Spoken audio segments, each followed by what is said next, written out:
Welcome, everybody. I'm Scott Paton, the Dean of Blogonomics and Podology, and this is Internet Marketing Unleashed. I am so excited today. I've got an amazing guest. He's coming all the way from Canberra, Australia, the capital city of Australia. You may or may not know, but in grade 2 and 3, I was in Melbourne, Australia. My dad was transferred down there. We lived there for 2 years. I was afraid of water when I was in Canada because, hey, the water in Canada is ice cold, but put me on a beach near Melbourne, Moorabbin actually, and Brighton Beach. And oh my God, it was amazing. I could swim like a fish when I came back. People would say to you as I was growing up, say to me as I was growing up, what do you want to do when you grow up? And I would say, go back to Melbourne. And when I graduated university, that's what I did. Went back to Melbourne. I got a job there, worked for 6 months, traveled all over Australia, and it was just amazing. Went back for my honeymoon, and then I went back to celebrate my divorce. Not really, but it's been an important country in my life, and so I'm really excited that our guest is from there. But I'm even more excited because I asked him just before we came on, what do you want to get out of our time together today? And he said, my favorite thing is helping businesses start from scratch. And I just want to be of service. I just want to give good value and help as many people as I can. And I thought with a heart like that, we're going to have an amazing time together. And I'm glad you're all joining us. So with that, I want to welcome to the show, Adam Lucerne. Hey, Adam, how are you doing today? Hey man, good. Thanks for having me. It's great to be here, all the way from Australia. It's like 1:30 right now, or like 1 a.m. or 1 a.m.-ish, but no, I'm good. Oh, okay. So we'll try not to keep you up too late. Are you one of those guys that works all night? Well, I used to, so I actually had to hire like a productivity coach, to figure that out because I had such a bad sleeping habit. Like I used to have to, there was one time we was working with we do a lot of work with celebrities and we're working to sell out a cruise ship for this big celebrity event. And I mean, it was about 36 days that I had to just sleep at, I went to bed at like 9. I pretty much just didn't sleep. I slept during the day. And it just had the most messed up routine ever. So I had that for a long time, put me out. And then I had another project come up and then I moved to LA for a while because I was like, I'm not going to do that again. But yeah, I recently just hired a coach and had to actually get myself back into a proper sleeping pattern. Took like 5 months to just get up at like 5 a.m. every day. So now, long story short, now it's like, I start about 5 a.m. That's when my meetings roll in. Like 99% of our work is in the US. So yeah, I mean, it used to be a night owl, no longer. I did too. And then I started traveling the world 4 years ago. And one of the ways that I love to travel, because after a while, hotels become boring. I want to, get into the communities, and house sitting and looking after pets is a great way to do that. And I would love, like my ideal life was going to bed at 2 a.m. and getting up at 10 a.m. And when you have dogs that want to get up at 6 a.m. to go for a walk, it doesn't work very well. So the last few years has broken that. And I've always wanted to, but it would just kill me to get up early. Like I tried for 2 weeks, and at the end of 2 weeks, I was just wrecked. And maybe I didn't do it long enough. But now, thanks to all of the dogs around the world that I've looked after, and the cats too. The cats would come and just sit on my head until I fed them. So I've changed, and I think from a productivity and a lifestyle, I think getting up at 6 or 7 is you're 5. That's a little earlier than I want to get up, but 6 or 7 it really works out well. So, way better, 100%. Like, and you can I could have talked about productivity all day, but you can stack all, like basically what I do is I have this whole system we use in Trello, and I pretty much come out and then I just go like boom, boom, boom, boom, boom, boom. And within an hour, I'll delegate all the tasks that are like the 80%, the actual client work, and then the rest of the day is just focused on pure growth and SOPs and all that good stuff. So nice. So for those that don't know, explain what an SOP is and why it's so important. Okay. SOP, standard operating procedure. And I mean, it's really just a fancy way of saying how somebody can do something when you're not there. So, like basically what we do is we, at the end of every week, we go through and we're like, what could I automate? I like to apply, that 80-20 principle to it. I like to think about what's the 20% that I do that actually makes 80% of the revenue, and anything else I like to just delegate. So I think you can. That's a great attitude. That's a great attitude. I'm doing this. Is it making me any money? I guess the only thing you would add to that is this something that I just love doing so much that I do it for free, so I don't want to not do it. I mean, when you have control, you can make those decisions.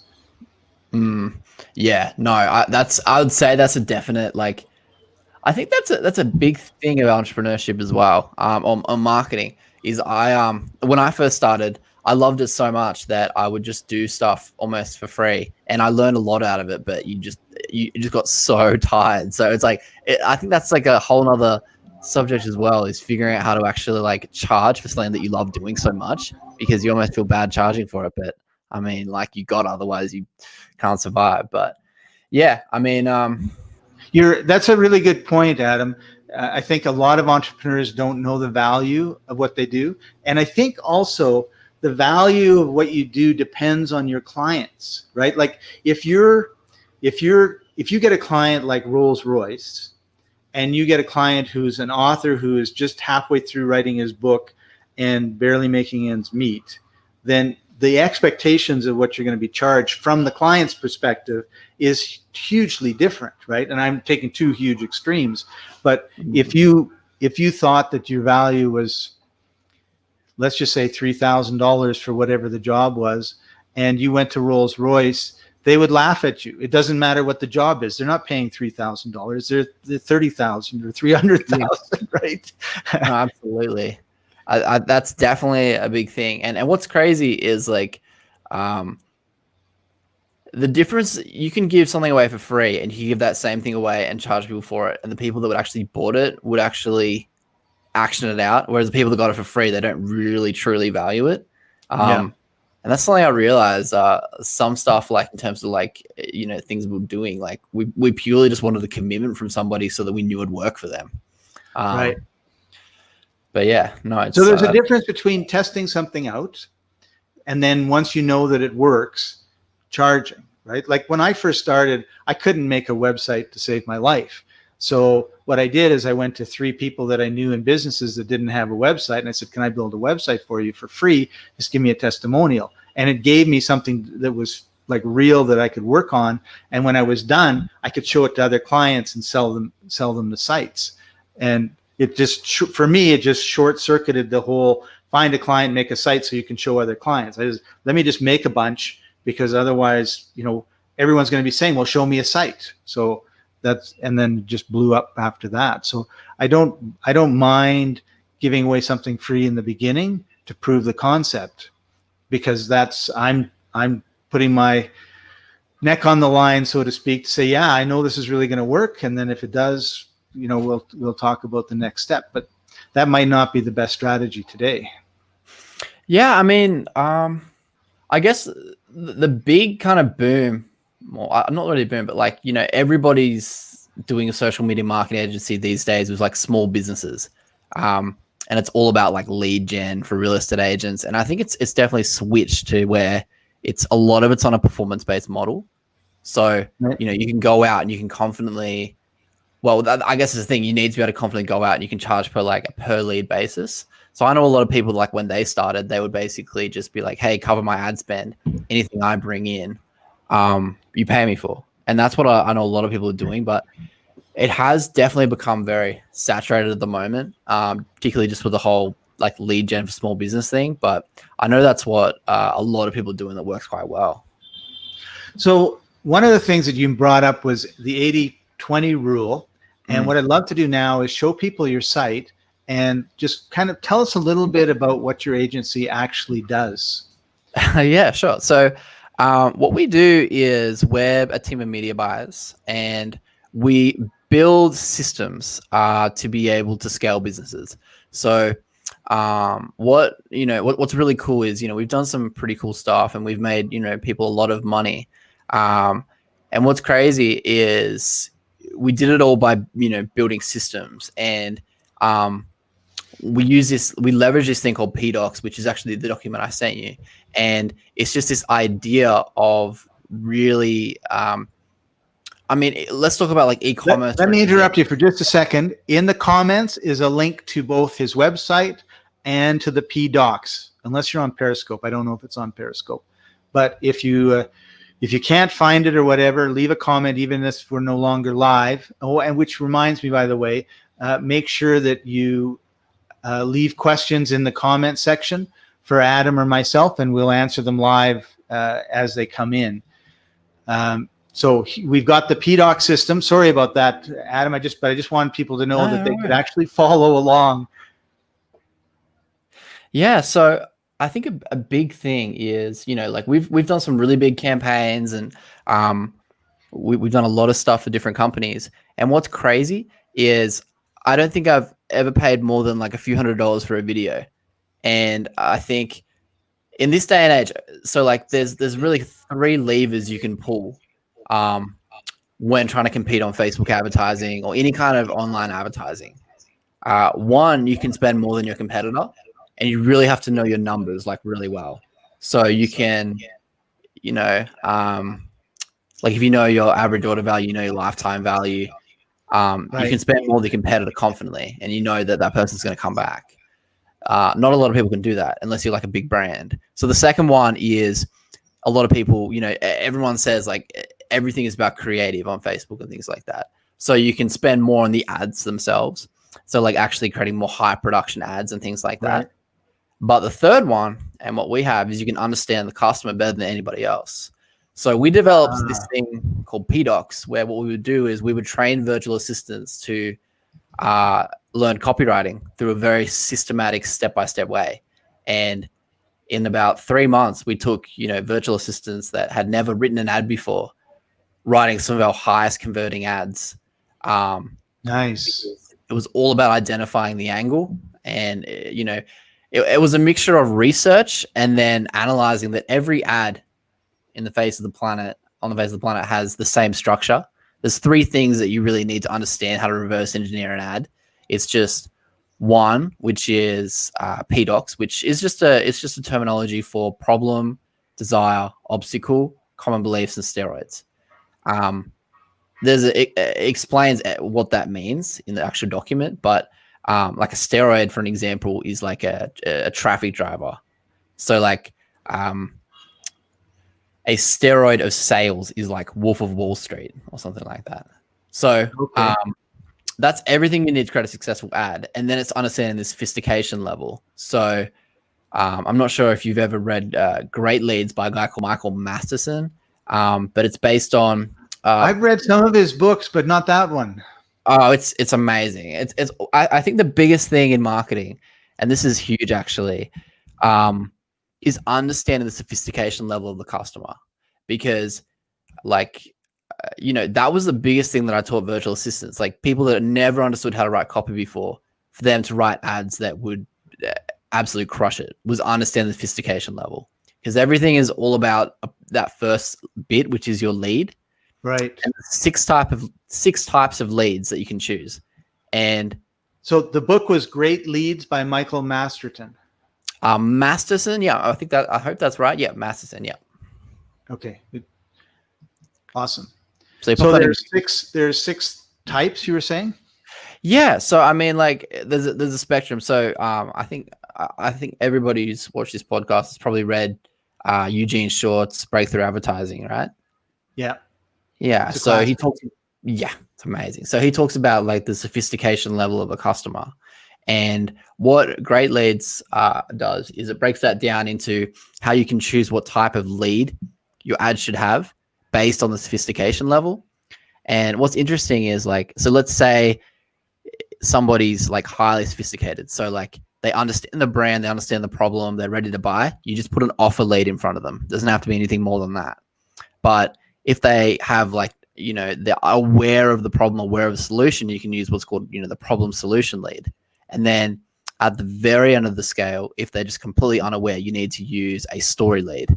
And what you can do, and what we've taught our virtual assistants to do and spin up these teams, is we would look at competitors' ads and we would analyze what type of lead they were using. And that would immediately tell us what they already knew about the customer. So then when we wrote our ads, we would use the same type of lead and would always be able to get conversions that way. So you would be assuming that the people that are doing the ads for your competitors knew what they were doing. Yeah, well, I mean, so if you look at like we're doing a huge thing in healthcare right now, like a very big healthcare brand, and we looked at the competitors' ads, and or let's do something a little bit more fun. Let's say a supplement we're working on. You know, we looked at things like Amy Myers, MD, and things like that, and I know for a fact these people would be spending quite a lot of money on ads, right? And what you can do is you can look at their ads and you can see the ads that they have been running for like the past 2 months. And I mean, a lot of this is run by agencies. And you know, okay, so either this person has been spending ridiculous amounts of money every single month on an ad that doesn't work, or they're actually onto something. So you can look at those ads and you can look at the engagement, like this ad works. And then you can take it and you can actually use tools like things like what runs where and things like that to figure out what ads to track. But really, I would honestly say like majority of marketing these days is just reverse engineering competitors. And that would be the biggest thing I would say in terms of like how to do it. Well, that is a really, really important comment that you just sort of casually threw off, right? Because do the keyword research and do this and do a test and everything else. And like, yeah, just look and see what the other guys are doing and then do it better. So for someone who's like a trainer or a coach, a speaker, I'm just trying to think of this, how they would decide on the sophistication. And I think you just answered the question by saying, see what the competitors are doing, but how sophisticated. So if you're going to teach somebody, and most people coming in to teach, you're teaching them at a beginner level, then it would be more of a story based. I want to kind of summarize what you just said. It would be more of a story based. But if someone has been, if you're teaching them on a higher level, so instead of kindergarten, they're just starting, it's graduate school or PhD level, then they know pretty much what they want and what they need. And if you just tell them this is what you're going to get and this is what we're going to go. I mean, I'm like that. Like there are certain people that they put out their newest product or service and I just go buy it because I don't need it explained to me. I understand their whole thing. They've just got a slightly different perspective or tweak or a new software that does it easier. Like I don't need a long sales letter for that area. But if I'm going to be,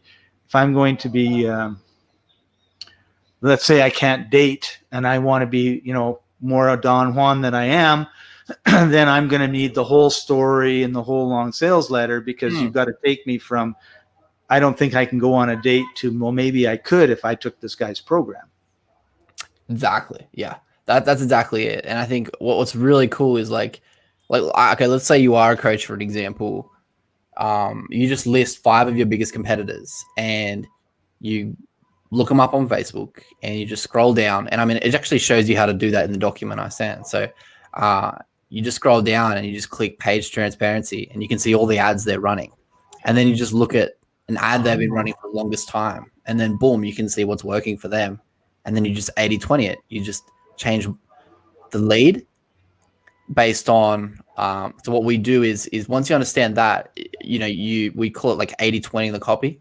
And then what you do is you just change that 20% that actually makes it work. And that's that angle you go for. So once you change that angle, you can test that on Facebook or whatever, and you'll know that it works because it's in a proven structure, but it's a different type of angle unique to your brand. Neat. So do you do most of your buys on Facebook? I would say majority. I actually started in SEO.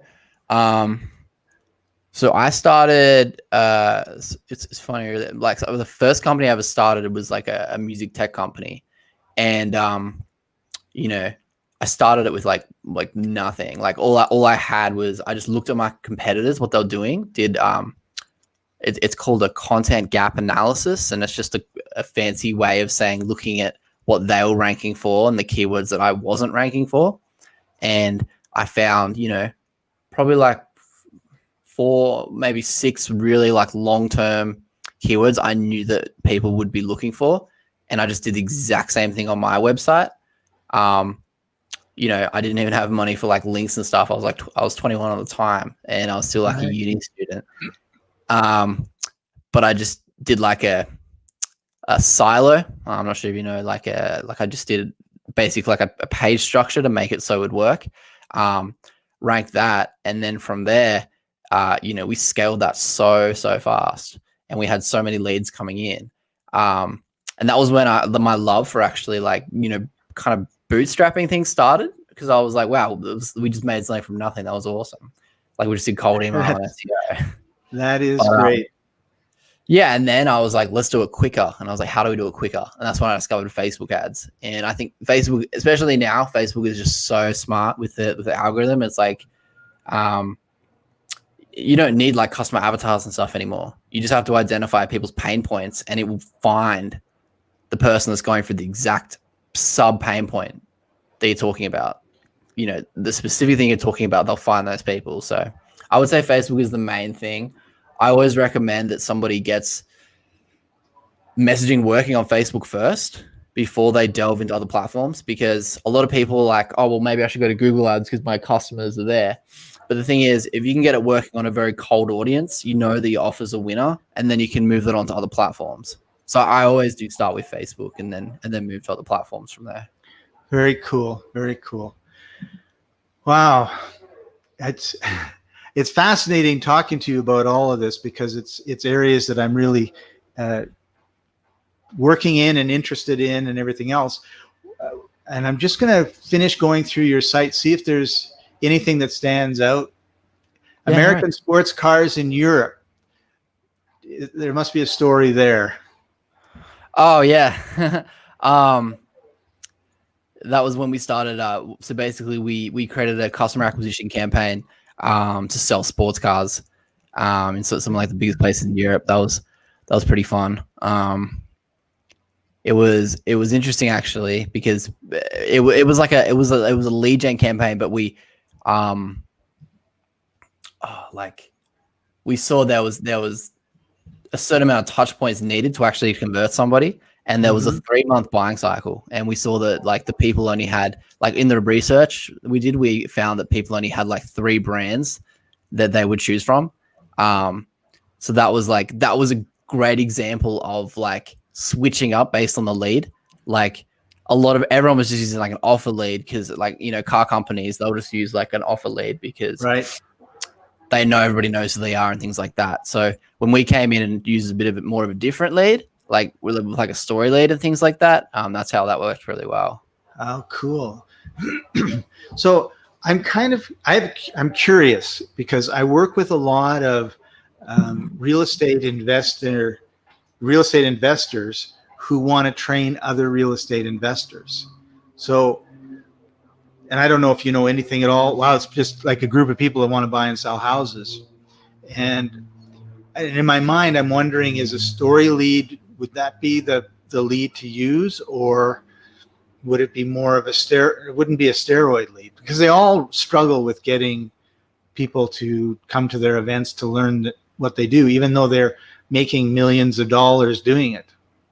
Yeah, well, we actually have a luxury real estate program we rolled out. We're actually operating it in Singapore, and we were selling like on average anywhere from like $1.5 to $2 million condos, and this is like development projects as well. So like people would just come and see what it could be. So it was like an even harder sell, and how we did it was really that method I showed you.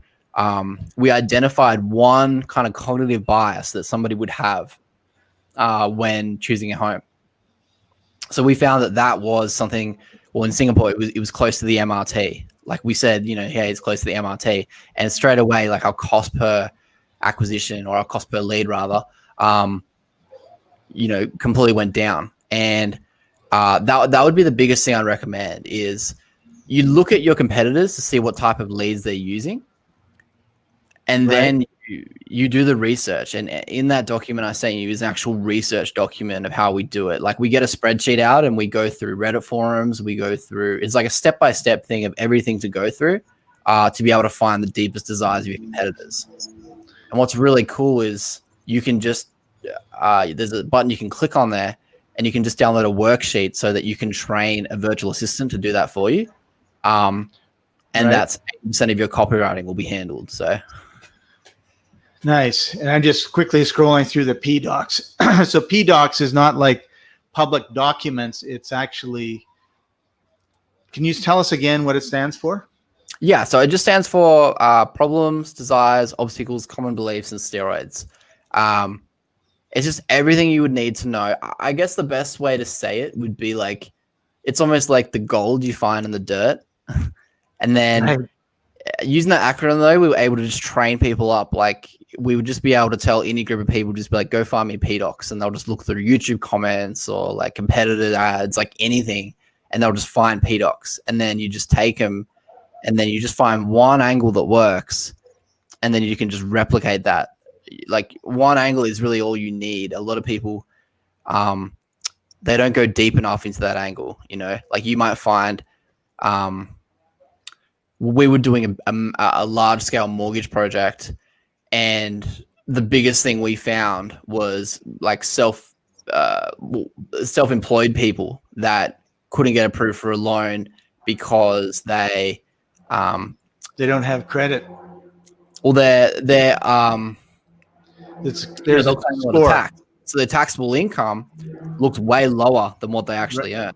So when we spoke to them in that, our CPA like completely dropped, and it was like we were getting like an insane CPA on that one, and that was with mortgage. So it's all about that one thing, that one cognitive bias, and you can download. Like we've beat high production videos that were like $250,000, and we beat it out with like a video we made in a free editing tool. Purely because we found a better cognitive bias. So that's what the whole Pdox methodology is about. It's about you can actually build a lean, highly profitable marketing team and kind of take out any competitor or any agency out there by using a research system to identify better pain points than anybody else. So basically, you're saying when you talk to the customer in the language that they want, that they talk in about things that they want or need, you're going to be way ahead of when you just say, I'm great and you should just join me. Well, yeah. I think as well, like in this day and age, I mean, there's nothing really new at the moment. Like what I mean by that is, you don't have to reinvent the wheel. Like you just see what your competitor's doing, and then you start with that for your base, because then you have a control, then you have a control from there. Then you try to beat that with different variations, and you can see what's working or not. But yeah, I definitely, I'm a huge believer that, like, I think copywriting as well. When we were teaching like virtual assistants, like we taught 500 virtual assistants how to write copy. And, they like one of my guys, Daniel, I think 4 months ago when he started with us, he'd never written an ad before in his life. And now he can do an entire sales page in 6 hours, and it converts. And that's because he has that research process that he does. So yeah, it's very systematic, and it can be taught to people. Cool. So Adam, who's your ideal client for the ABT agency? And before you answer that question, the biggest question ever is, what does ABT stand for? ABT stands for always be testing. Yeah, it's pretty much our thing. Is I started the company when I was at a conference, at a Facebook conference in Singapore, and my business partner Paul, for drinks one night, and I was like, I just want to like have a company and like always be testing things. And I think that's the biggest thing as well, because we were like, that's going to be our thing. We're always going to be testing, like, because we wanted to, we wanted to be like, we didn't want to be people that just kind of came in and we're like, oh yeah, we'll just provide you a service and hope for the best. Like we wanted to provide people systems. Yeah. So we wanted to actually like have tested and proven turnkey systems that people could come in and we could just say like, hey, here's the way that we've already done it. You can just take this system. And by leveraging systems and virtual assistants and things like that, we've been able to do, get the same result, if not better than like a lot of like more higher price things would be, and been able to kind of give it at like a better price because teaching them how to like build that system out. Cool. So back to my original question, which is, who is your ideal client, or what types of companies do you prefer to work with? I think so. There's like two sides to it. So as an agency, we're very, we're performance based. So we almost work as you would as like a venture capital firm. Like we choose companies that we want to be able to have equity in one day. So I guess the ideal client for that would be somebody that actually, has something that they've put the skin in the game themselves to be able to build up, that they're ready to take it to the next level. I think it's always like especially like starting out, I think it's always like a red flag when somebody approaches you and they want to give you equity off the bat instead of like paying a retainer. Cause it's like, whoa, like you want to give me equity of your company like that soon? So I think it's definitely, I think it would be somebody that it's like, you have to like earn the equity, and like, that would be the first thing for like the agency. Our main thing these days though, is actually building out marketing teams for agencies and for, brands, because, they realize that the only way that they can really compete is to actually have a system to identify better problems than their competitors. Because you can only spend so much on an ad. You can only spend so much to get your CPA so low. But as soon as they realize they can start finding different problems that nobody's looking at, they can drop their ad cost by like 80%. So I would definitely say like agencies and e-commerce brands, or any kind of marketing team that's looking to actually spend less on ads and have like a highly effective system that doesn't cost a lot to run. Cool. So would you be working with solo entrepreneurs? A lot of our viewers and listeners are one-man operations, or very small. Oh yeah. I think what I love about what I love doing is I love sitting down with people and being, they'll tell me like they want to do this and this, and you'll be like, okay, so what's the 20% here? And they'll be like, well, I just need to do this. And I sit down with a lot of like, I'll sit down with somebody today and he's like, yeah, I write the ads and I do the media buying, and I can only take on so many clients because there's only like 24 hours in a day. And I love being able to basically kind of take them through a quiz and be like, all right, so 80% of what you do, you can probably outsource, and you can do that and make more money. And they're like, oh, I don't know how to outsource it. So I love being able to actually show them how to build systems where you can outsource in order to be able to actually be more effective, because all they have to worry about is that 20% once they get those systems in place. Beautiful. So do you have any advice for people that are looking for outsourcers? Like, do you have a criteria that you like, or is there any advice you can give on that? I think, the biggest thing like would be understand it yourself before you outsource it. I know that sounds like quite like basic, but I think a lot of people like, break it down in a system where like anybody can do it before you start outsourcing it. Understand the intricacies of it yourself before you have somebody else build it. Think of it as like kind of like an IKEA model. It's like, think about how you can actually take something and pull it apart so then somebody else can build it.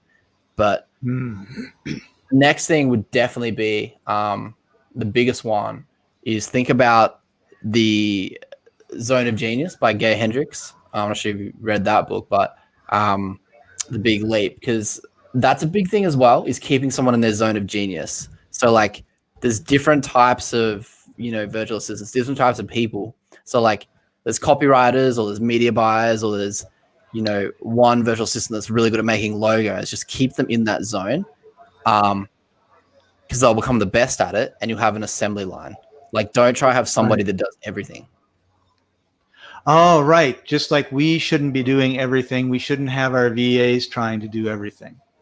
No, because then like you just won't have that like potency and that effectiveness you need to really get like it done well. Like, you want to build an assembly line, and that's what that whole Pdox system is about.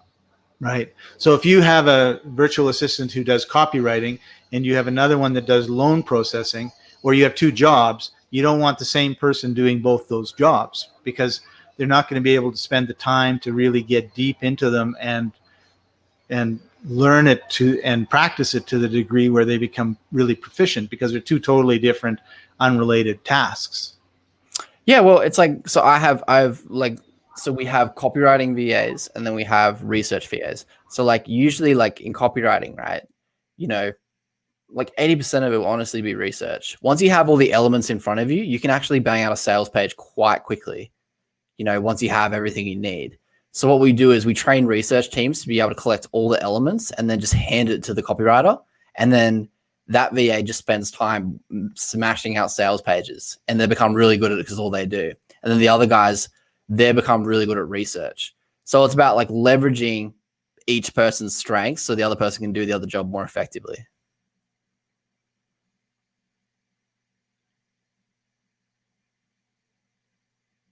Oh, I think you cut out for a second there. 1 second. I muted myself. So thank you, first of all, for being so generous with your time, Adam. No worries. I have one last question, and I meant to ask this one earlier, which was, if you were going to start from scratch and you only had $150 in the bank, you had no offer, no networks, we'll assume you had an internet connection, but no other connections. What would you do, or how would you start? So what niche do we want to go with? Let's go with, we want to have like a physical type of, or an information type product. Let's do, I think, so I actually have a video, and what I'll do is that link that I showed you, I'll make sure I put the video there as well, that ManyChat link.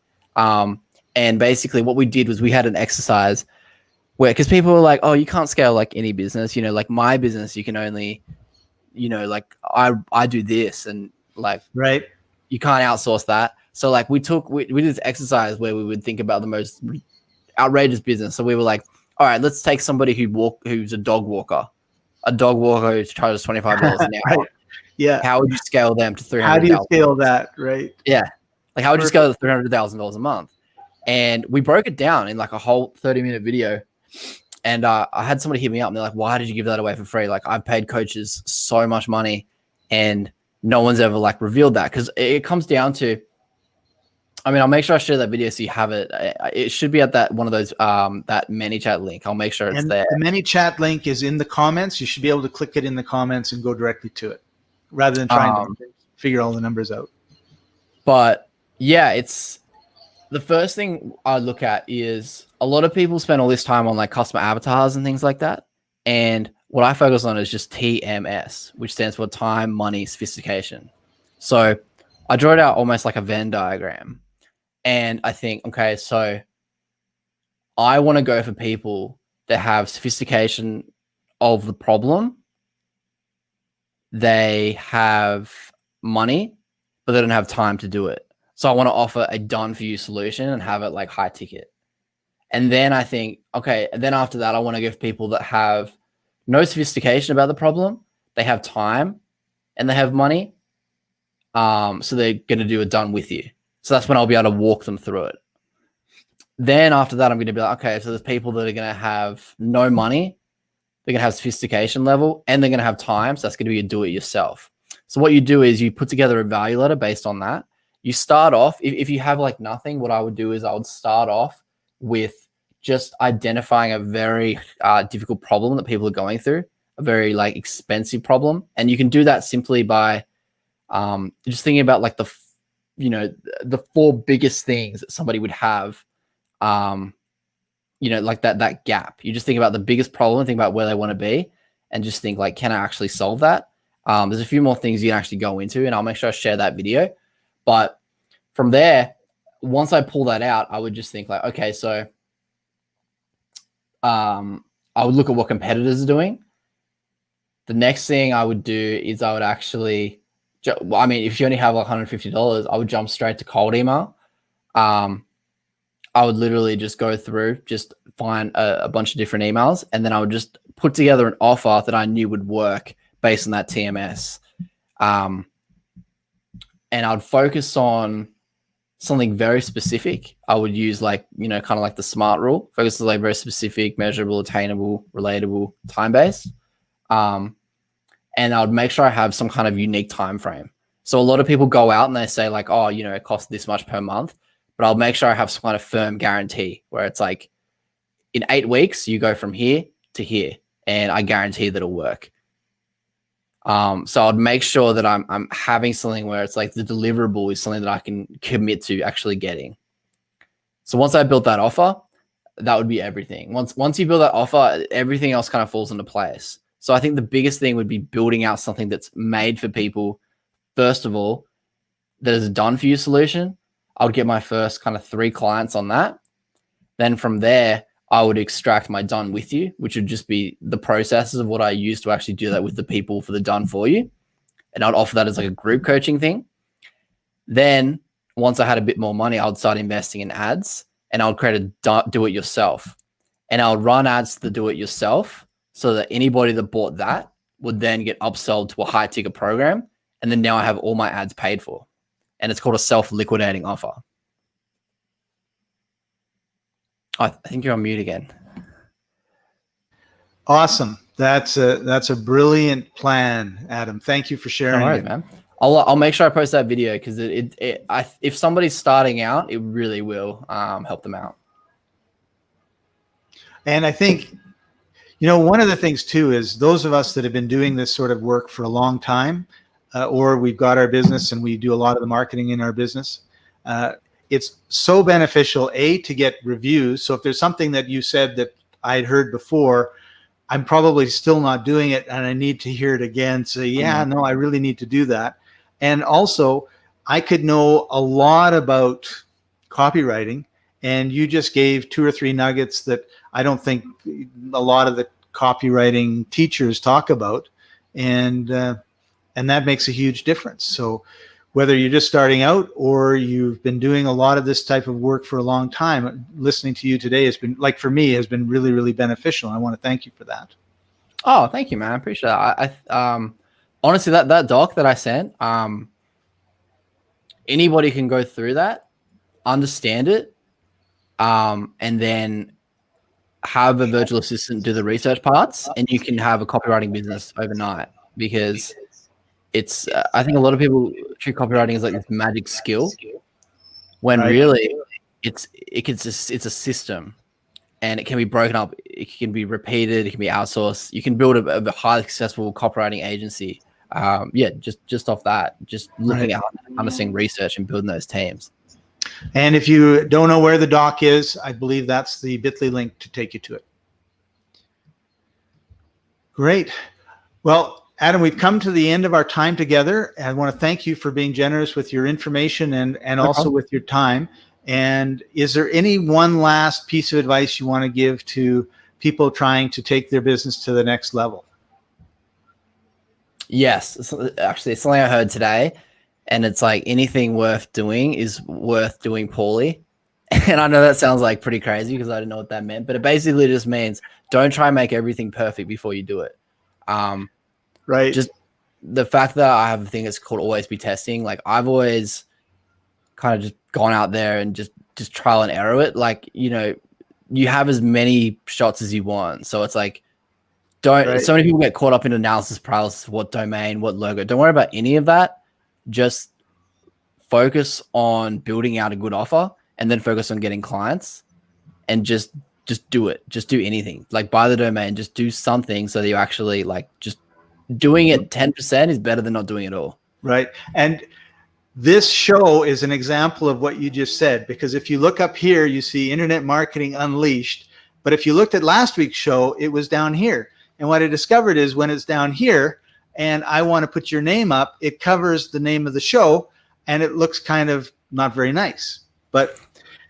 And that's all about just constant improvement. So I thought, well, how can I have it not cover my name? And then I thought, why don't I put it at the top? There's nothing there. So if I hadn't made the image and we were looking like this, which everybody else looks like, then I don't think this is particularly impressive either, right? And just to show you what I mean, there's the old background. And so, so if I use the old background and I want to show you, it's kind of like, and so that's exactly what I think you're talking about is you go and you do something and then you look at it and you say, well, we could do this a little bit better, a little bit better, a little bit better. And before you know it, you've created it. But if I had to wait for my background to be perfect to have this show, then when we'd be starting this show, right? Never. So. Oh yeah. I mean, you don't need it. Like if you're starting out, you don't need a website. You don't need a logo. All you need to do is just have a really good offer, message 20 people every day on Facebook, not bothering them, not saying, hey, how are you? And then waiting for them to reply, like finding some kind of, social connection, and just focus on getting those first 3 clients. It's really about building the offer, but I would just say just do it. Like whether it's 10% there, 20% there, it's better than not doing it all. Right. Awesome. So thank you for joining us, Adam. Really appreciate you a lot. And I want to keep connected with you for sure. And everybody watching, thank you very much. Make sure that you remember to like, share, subscribe, hit the bell so you don't miss any of our exciting episodes coming up. And we'll see you next time. Bye-bye. Excellent. Thank you, man. Appreciate it.